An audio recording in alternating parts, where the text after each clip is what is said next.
برادران اسلام، محترم ناظرین و سامعین، السلام علیکم ورحمۃ اللہ وبرکاتہ۔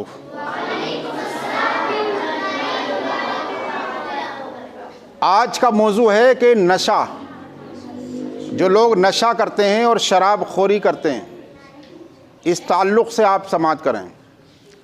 نشے کی تاریکی کو کس طرح سے ختم کیا جا سکتا ہے بتائیے، یا برائیوں کی تاریکی کو کس طریقے سے ختم کیا جا سکتا ہے بتا سکتے ہیں آپ سب جانتے ہیں کہ ان ساری چیزوں پر، سارے خرافات پر اور ساری برائیوں پر جو کنٹرول ہو سکتا ہے وہ صرف کیسے ہو سکتا ہے؟ تعلیم اور تربیت ہی کے ذریعے ہو سکتا ہے۔ تعلیم اور تربیت ضروری ہے، اس حقیقت کو سب جانتے ہیں۔ آپ دیکھیں کہ اس حقیقت کو سب جانتے ہیں کہ تاریکی دور کرنے کے لیے روشنی کی ضرورت ہوتی ہے۔ اگر روشنی نہ ہو تو کیا تاریکی یعنی اندھیرا دور ہو جائے گا؟ اگر دن کا وجود نہ ہو تو اندھیرا ہی اندھیرا تو رہے گا۔ اگر کہیں روشنی نہ ہو تو اندھیرا ہی اندھیرا رہے گا۔ تو پتہ چلا کہ اندھیرے کو دور کرنے کے لیے روشنی کی ضرورت ہے، اور جہالت کو دور کرنے کے لیے علم کی ضرورت۔ اب اگر کوئی نشہ کر رہا ہے تو اپنی جہالت کی بنیاد ہی پر تو کر رہا ہے، شراب پی رہا ہے، برائیوں میں مبتلا ہے تو اپنی جہالت کی وجہ سے، سمجھے، یا تربیت نہ ہونے کی وجہ سے، تربیت نہ ہونے کی وجہ سے ایسا کر رہا ہے۔ اور تعلیم اور تربیت اگر اس کے پاس ہوتی تو وہ نشہ نہ کرتا، برائیوں کے قریب نہ جاتا۔ ہاں، اگر کوئی کسی کے پاس اگر بینائی ہی نہ ہو، اندھا ہو انسان تو الگ بات ہے، ورنہ تو تاریکی کو دور کرنے کے لیے، اندھیرے کو دور کرنے کے لیے روشنی کی ضرورت پڑتی ہے۔ تصور کریں کہ ایک مکان ہر طرف سے مکمل طور پر بند ہے اور اندر روشنی کا کوئی انتظام نہیں ہے، تو ظاہر ہے کہ وہاں نہ ہی کوئی چیز نظر آئے گی اور نہ ہی کسی متعینہ سمت میں چلنا آسان ہوگا، چونکہ اندھیرا ہی اندھیرا ہے ہر طرف۔ اس صورتحال کے بیچ اگر وہاں روشنی کی کوئی کرن آ جائے یا کوئی چراغ روشن ہو جائے تو بقدر روشنی چیزیں نظر آنے لگیں گی، جتنی روشنی ہوگی اس قدر جو ہے چیزیں نظر آنے لگیں گی، سمت کا اندازہ ہونے لگے گا، اور جوں جوں روشنی بڑھتی چلی جائے گی تاریکی کے پردے چھٹتے چلے جائیں گے۔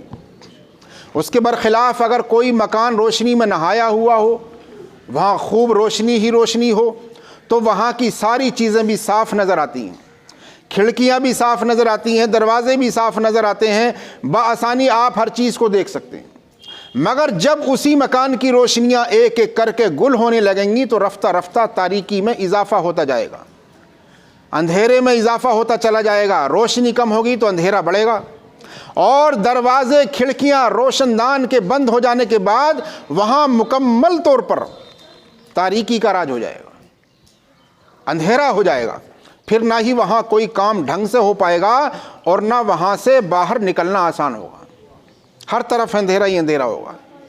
اس طویل تمہید کی وجہ یہ ہے کہ آج ہمارے اکثر مسائل اور پریشانیاں روشنی اور تاریکی کی اسی کشمکش کی پیداوار ہیں۔ مزید پریشانیاں کی بات یہ ہے کہ ہم میں موجود مفکرین اور مصلحین، اصلاح کرنے والوں کا ایک طبقہ جو اگرچہ مخلص ہیں، اندھیرا دور کرنے کے لیے روشنی جلانے کے بجائے اندھیرے ہی میں ہاتھ پیر چلا کر چیزوں کی شناخت کرنے اور باہر نکلنے کے لیے راستے تلاش کروانے کی کوشش کرتے ہیں۔ اس کوشش میں ہو سکتا ہے کہ کچھ لوگوں کو وقتی اور عارضی طور پر مطلوبہ چیزیں اور راستے مل جائیں، لیکن یہ مسئلے کا پائیدار حل نہیں ہے۔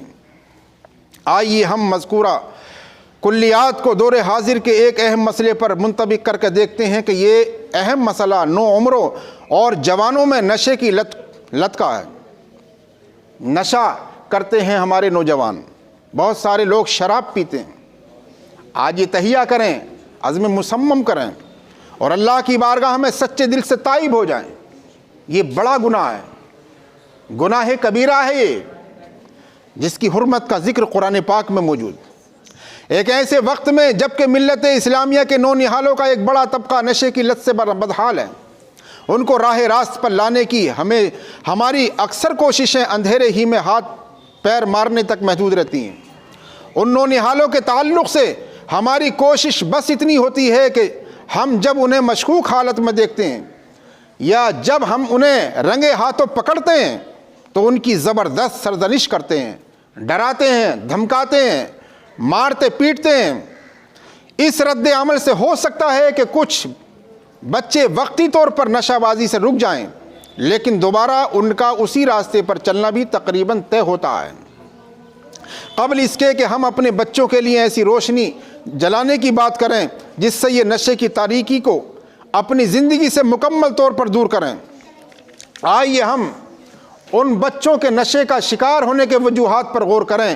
اس سلسلے میں سب سے اہم اور پہلی بات یہ ہے کہ یہ بچے اپنے والدین یا سرپرستوں کی بے توجہی کا شکار ہوتے ہیں، لہذا ان کے سرپرستوں کو چاہیے کہ اپنے بچوں پر کنٹرول کریں۔